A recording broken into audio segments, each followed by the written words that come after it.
एक दिन मेरी मुलाकात एक 22 साल के नौजवान से हो गई। वो दिखने में बहुत खूबसूरत तो था, हम दोनों में काफ़ी अच्छी दोस्ती हो गई और एक दिन वो किसी बहाने से मेरे घर पर आया और हमने मेरा नाम अफरोज़ है और मेरी उम्र 35 साल है। शादी को 5 साल हो चुके हैं लेकिन अभी तक मेरे कोई बच्चा नहीं है। मेरी हाइट 5 फुट 4 इंच, गोरा रंग है। मैं शादीशुदा महिला हूँ। मेरे सास ससुर गांव में रहते हैं। हर 6 महीने बाद वो मेरे पास आते हैं। जब उनका बेटा नौकरी से आता है उनके बाद मैं घर में अकेली रहती हूँ। जब आते हैं तभी हम घूमने फिरते हैं और एंजॉय करते हैं। बाद में तो मैं अकेली ही रहती हूँ। अकेली का समय बहुत ही मुश्किल से गुजरता है। पति घर पर नहीं था, उनके बिना भी दिल नहीं लगता था।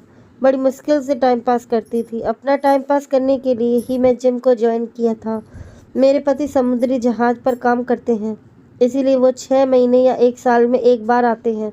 उनके बिना तो मैं बोर हो जाती थी।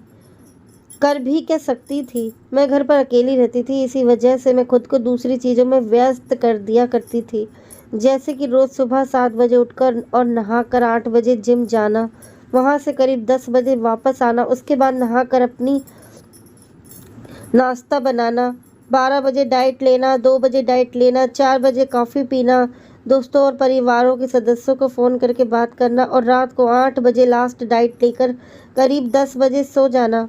अब मैं रोज़ का समय ऐसे ही गुजार लेती थी।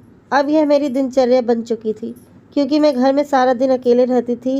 एक दिन मुझे जिम के बाद घर के लिए ख़रीदारी करने मार्केट जाना था। मैं अकेली ही मार्केट जाती थी। जैसे ही मैं मार्केट पहुंची तो मैंने देखा कि मेरा पर्स कार में नहीं था और ना मेरी जिम बैग में था। मैंने पुलिस में पर्स खो जाने की कंप्लेंट करवा दी और फिर मैं निराश मन से घर वापस आ गई। 1 घंटे बाद डोरबेल बजी। मैंने देखा तो मेरी कॉलोनी का एक लड़का था और उसके हाथ में मेरा पर्स था। उस बॉय का नाम अमन था और वो करीब 22 साल का था, जो कि हमारे अकाउंटेंट का बेटा था। मैंने उससे पूछा कि मेरा पर्स तुम्हारे पास कैसे पहुंचा? वो बताने लगा, जब आप बहुत सुबह जिम जा रही थी तो आपके हाथ से निकल गया था। मैंने आपको आवाज़ भी लगाई थी अगर आपने हेडफोन लगा रखे थे। मैंने उसे अंदर बुलाया और पर्स चेक किया। पर्स में पैसे समेत मेरा सारा सामान वैसा का वैसा ही था। मैं अमन को थैंक यू कही और चाय ऑफ़र की। फिर हमने चाय पीते पीते बातें की। मैंने उससे पूछ लिया कि तुम रोज़ सुबह मेरे जिम के टाइम पर अकेले बैठे रहते हो, बाहर तुम्हारे दोस्त वगैरह नहीं हैं क्या? वो बताने लगा कि गली के लड़कों से उनकी नहीं बनती। फिर मैंने उसे कहा, अगर तुम्हें बोरियत हो तो मेरे पास यहाँ आ जाया करो, जहाँ मैं भी बोर होती रहती हूँ। उस दिन वो चला गया। अगले दिन अमन खुद मेरे घर आ गया। फिर मैं चाय बनाई और हम दोनों पीने लगे। बातों ही बातों में समय का पता ही नहीं चला। फिर अमन को पढ़ाई करने कोचिंग जाना था तो वो चला गया। मुझे याद आया कि मैंने जो पर्स के लिए पुलिस में रिपोर्ट की थी वो मुझे रद्द भी करवानी थी। सुबह मैं अमन के घर गई और उसको अपने साथ ले आई और हमने पुलिस स्टेशन जाकर कंप्लेंट वापस ले ली। हम वापस आने लगे तो मैं अमन से पूछ ली, क्या तुम्हें भूख लगी है? वो बोला, हाँ, मगर मैं घर जाकर खाना खा लूँगा। मैंने कहा, होटल में चलते हैं खाने के लिए। वो कहने लगा कि आपके पास पैसे नहीं हैं। मैं बोली, मैं तुमसे पैसे देने के लिए नहीं कह रही हूँ, बस मेरे साथ चलो, घर में मुझे अकेले को खाना पड़ता है। वो मान गया। उसके बाद हम घर आ गए। अगले दिन जब मैं जिम में जाने लगी तो मैंने देखा कि 2-3 लड़के अमन से बातें कर रहे थे।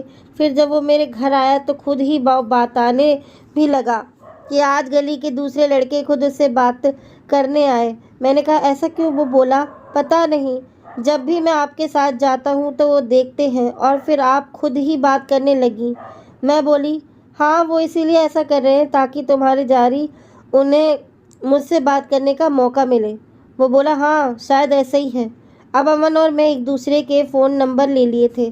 हमारे फ़ोन पर भी बात हो जाती थी। ऐसे ही 2 दिन बीत गए। 25 जनवरी को अमन का जन्मदिन था। मैं अमन को बधाई देने उसके घर गई तो उसके पापा मुझे मिल गए।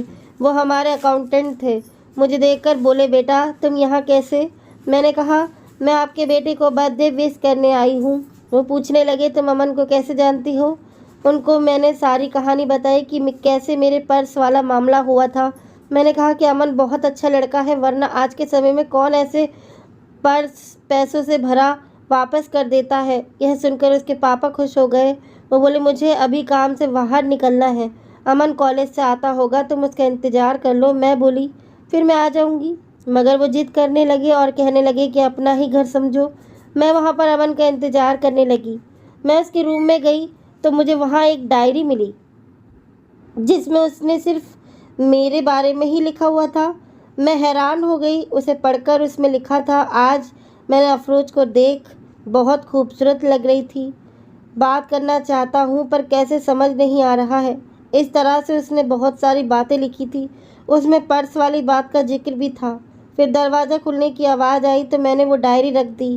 बाहर देखा तो अमन कॉलेज से आया था। तब मैं अमन को बर्थडे विश किया तो उसने भी थैंक यू कहा।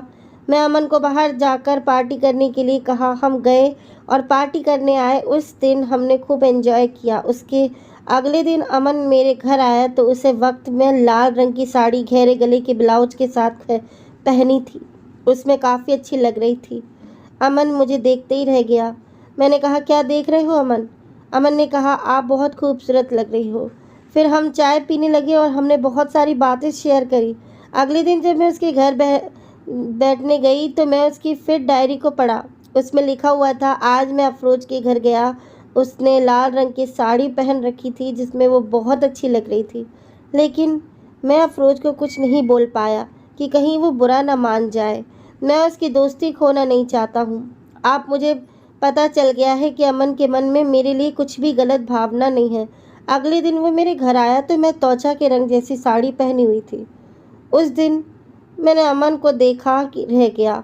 मैं जानती थी कि वो मुझे बहुत पसंद करता है। फिर मैंने उसको मेरे साथ डांस करने के लिए बोला। हम दोनों डांस करने लगे। वो शर्मा रहा था मगर मैंने बोल दिया कि मुझे अपने दोस्त समझो, चाहे तो गर्लफ्रेंड भी बना लो। इस बात पर हंसने लगा। डांस करते करते अमन बहुत शर्माने लगा और वो अपने घर चला गया। मैं समझ गई थी कि वो दिल ही दिल में मुझे पसंद करता है लेकिन कुछ बोल नहीं पा रहा है।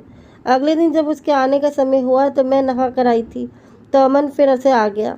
अरे, मैं बोली, अमन तुम कब आए? अमन बोला, बस अभी जब आप नहा रही थी तो बैठकर अपना इंतज़ार करने लगा। अच्छा अमन, मैं तुम्हारे लिए चाय बनाकर लाती हूँ। उस दिन मैंने काले रंग की साड़ी पहनी हुई थी। फिर मैं अमन के लिए चाय बना लाई। हम दोनों में बैठकर चाय पी और मैं अपने रूम में तैयार होने के लिए चली गई तो अमन को भी अंदर ही बुला लिया। फिर मैं शीशे में देखते हुए उससे पूछा, अमन आज मैं तुम्हें कैसे लग रही हूँ? वो बोला, बहुत ही ज़्यादा खूबसूरत, ऐसा लग रहा है कि जैसे मैं कोई सपना देख रहा हूँ। मैं बोली, तो इस सपने को हो तुम हकीकत में बनाना नहीं चाहोगे? वो बोला, मैं समझा नहीं। अमन, मैं तुमसे दोस्ती करना चाहती हूँ। मैं तुम्हें बहुत पसंद करती हूँ। ऐसा लग रहा था कि अमन को इस पल का इंतज़ार बहुत दिनों से था। अमन ये सब सुनकर खुश हो गया। हम लोग बहुत ही अच्छे दोस्त बन चुके थे। अमन अपनी ग्रेजुएशन पूरी कर चुका था और उसने अब नौकरी के लिए अप्लाई कर दिया था। फिर उसके बाद हम दोनों घूमने के लिए शिमला चले गए। उसके 2 दिन बाद उसे फ़ोन आया कि उसे बहुत अच्छी नौकरी मिल गई है। मैंने उसे बधाई दी। वो बहुत खुश था। अब उसको 1 हफ्ते के बाद नौकरी ज्वाइन करनी थी और वो नौकरी के लिए दिल्ली चला गया। उधर मैं भी खुश थी कि मेरे पति को भी छुट्टी मिल गई थी और वो भी घर वापस आ गए थे। तो दोस्तों, कहानी अच्छी लगी हो तो लाइक सब्सक्राइब कर देना। धन्यवाद दोस्तों।